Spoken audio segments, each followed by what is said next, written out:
तमिलनाडु में निर्मित दवाई के द्वारा जिस प्रकार से हमारे मध्य प्रदेश के अंदर हमारे बच्चों के खास करके कफ सिरप के मामले में ट्रीटमेंट के दरमियान उनकी किडनी खराब होने की घटना आई है, जिसमें लगभग हमारे बच्चों की डेथ भी हुई और जो बीमार और घायल हमको देखने भी आए।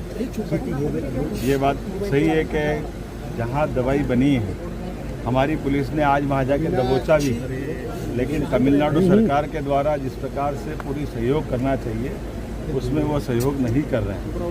वहाँ के ड्रग कंट्रोलर जो एक्सेस वहाँ उनका अमानक प्रकार की दवाई प्राप्त हुई, उस दवाई पे उसकी प्रॉपर तरीके से जांच होकर उसकी रिपोर्ट आ जाए। और ये बात सही है कि दवाई की कंपनियां जहां होती है एंड टू एंड दवाई के संबंध में जो रिस्पॉन्सिबिलिटी होती है वो तो दवाई कंपनियों की होती है, लेकिन फिर भी हमने हमारे यहाँ के भी रैंडम सैंपल होना चाहिए। रैंडम सैंपल में भी गलतियाँ हुई तो हमने ड्रग कंट्रोल को भी हटाया, असिस्टेंट कंट्रोल को भी सस्पेंड किया है। और जो डॉक्टर जिनकी पत्नी के नाम पे मेडिकल स्टोर था पर्टिकुलर वो इस दवाई को ही लिखते थे, ऐसे कुछ कारणों से हमने उन पर भी कार्रवाई की। मैं मान के चलता हूँ कि इस पूरे मामले में मानवीय दृष्टिकोण के साथ साथ सरकारी प्रशासनिक दृष्टिकोण से हमने पूरी चिंता की, क्योंकि ये बच्चे हमारे ही हैं और बच्चों के साथ होना ये संवेदनशील है।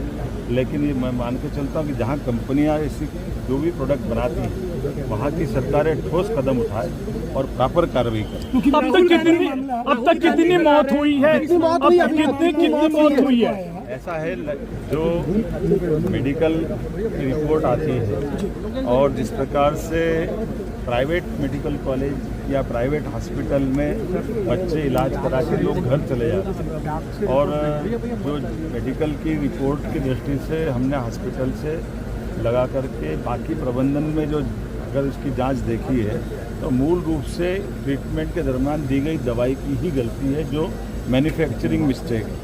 और जैसे मैन्युफैक्चरिंग रिपोर्ट वहाँ से आई तमिलनाडु से, आते ही हमने उसको बैन भी किया, वहाँ से भी बैन हुआ है और उसको आज पकड़ के दबोचा भी। हमारी सरकार किसी को छोड़ने वाली नहीं है। मैं कांग्रेस के मित्रों से कहना चाहता हूँ, वो जो इस बात कर रहे हैं तो जाए ना तमिलनाडु और धरना दे। फैक्ट्री जहाँ से बनी उन्होंने ड्रग लाइसेंस कैसे दिया, एक बार उसको लाइसेंस दिया था तो वो लाइसेंस दोबारा कैसे रिन्यूअल कर दिया, छोटी सी जगह में इतनी बड़ी फैक्ट्री कैसे बना दी। राहुल गांधी भी आना चाहे तो जाके देखिए, वहाँ तमिलनाडु की सरकार के खिलाफ जाए। हम तो उससे प्रभावित पक्ष हैं, जिसके आधार पर दवाई से जो हमारे बच्चों का या जिस प्रकार से घटना घटी है उस पर हम अपनी ठोस कार्रवाई करते और किसी भी हालत में हमारी सरकार ऐसे किसी घटनाक्रम में किसी को छोड़ने वाली नहीं है, वो कठोर कार्रवाई करेगी।